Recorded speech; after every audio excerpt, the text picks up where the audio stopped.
அனைவருக்கும் வணக்கம். இது இந்த அம்மனுடைய வரலாறை பத்தி பேச போறேன். இது சோட்டானக்கரை மலையாள பகவதி அம்மன் இதனுடைய தெய்வத்தின் பெயரு. நான் திருப்பணி செய்வோங்க. இது நிறைய நாங்க சிலைகள் அங்கங்க அடிச்சு கொடுப்போம், கோயில் கட்டி கொடுக்குறது, இந்த வேலை நாங்க செஞ்சுக்கிட்டு இருக்கோம். இந்த சிலை எங்க மாவட்டத்திலே தான் ஒரு இடத்துல ஆர்டர் பண்றாங்க. இந்த சிலையெல்லாம் அடிச்சு வச்சாச்சு. தோராயமா அடிச்சு ஒரு 10-12 வருஷம் கழிச்சு வரைக்கும் அவங்க வரல. நாங்க சரி வரல அப்படின்ட்டு இந்த அம்மனை நாங்க நல்ல ஒரு அமைப்பா அமைஞ்சிச்சு. அதனால இந்த சிலையை நாங்க வீட்டிலேயே ஒரு சின்ன ஒரு கோவில் மாதிரி ஒரு சின்ன ஒரு கோயில் மாதிரி கட்டி உள்ள வச்சு எல்லாமே நாங்க பிள்ளைங்க எல்லாமே மொத்தமா வழிபாடு பண்ண ஆரம்பிச்சிட்டோம். அப்ப ஆரம்பிச்ச பிறகு பக்கத்துல மக்கள் நிறைய சாமியெல்லாம் கூப்பிடுவாங்க. அந்த ராகுகால பூஜையில் எது விளக்கெல்லாம் போடுவாங்க, சாமி கூப்பிடுவாங்க, எடுப்பாங்க, வருவாங்க, போவாங்க, நிறைய இருக்கு.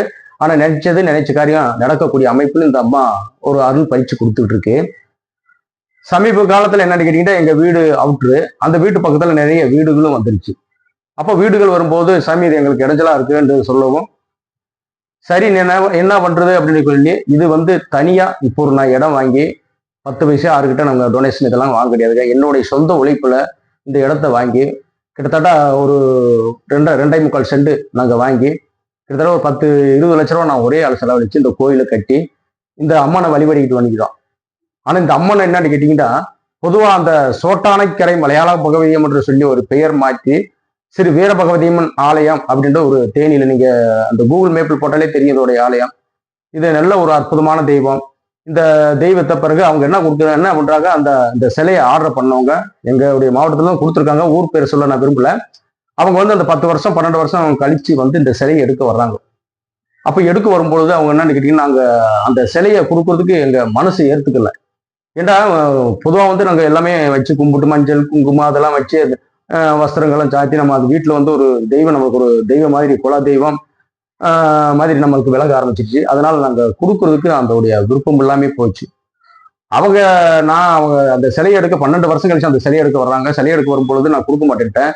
நான் வேற சிலை தான் அடிச்சு கொடுக்க முடியும் அப்படின்னு சொல்லுவேன். இல்லைங்க, நான் எங்களுக்கு அடிச்ச சிலை எங்களுக்கு தான் வேணும் அப்படின்னு சொல்லி ஒரு பிடிவாதம் பண்ணி அந்த சிலையை இங்கேயே நம்ம இடத்துலயே வச்சு புது வஸ்திரம் பட்டு மற்றும் மாலை இதெல்லாம் வாங்கி அலங்காரம் பண்ணி அந்த சிலையை அவங்க எடுத்து போயிடுறாங்க.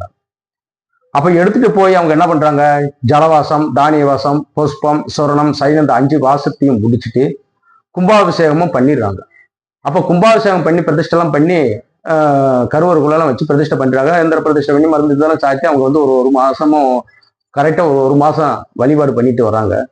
அந்த வழிபாடு பண்ணிட்டு இருக்கும்போது அவங்களுக்கு என்ன தோணிச்சா தெரியலுங்க, அந்த கரெக்டா அந்த ஒரு 31வது நாள் இரவு ஒரு மணி 1:30 மணி இருக்கும் நேர எங்க வீட்டுக்கு தூக்கிட்டு வந்துடுறாங்க அவங்க. அப்ப அவங்க தூக்கிட்டு வந்தோன்னா எனக்கு கன அடிக்குது. அதாவது நம்ம அம்மன் நம்ம வீட்டுக்கு வர மாதிரியே கனவு அடிக்குது. அதே கனவா இது நிஜமான்னு பார்க்கும்போது அது நிஜமாவே எங்களை எங்க வீட்டு முன்னாடி கொஞ்சம் நாய்கள் நிறைய இருக்கும். அது அந்த நாய் சவுண்ட்ல நான் எந்திரிக்கிறேன். இவங்க ரோட்ல வண்டியோட நிக்கிறாங்க. பிறகு அந்த சிலையை நாங்கள் சொல்ல எனக்கு ரொம்ப ஒரு சந்தோஷம், அவ்வளோ ஒரு சந்தோஷம்.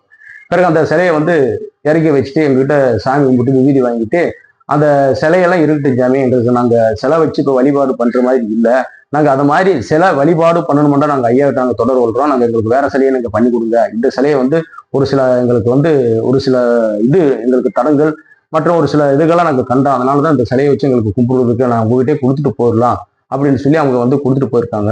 இது ஒரு அற்புதமான தெய்வம், அருமையான தெய்வம். இது ஏன் சொல்றீங்கன்னா இதோடைய வரலாறு எடுத்து சொல்லிட்டு இருக்காங்க. நன்றி, வணக்கம், வணக்கம், வணக்கம்.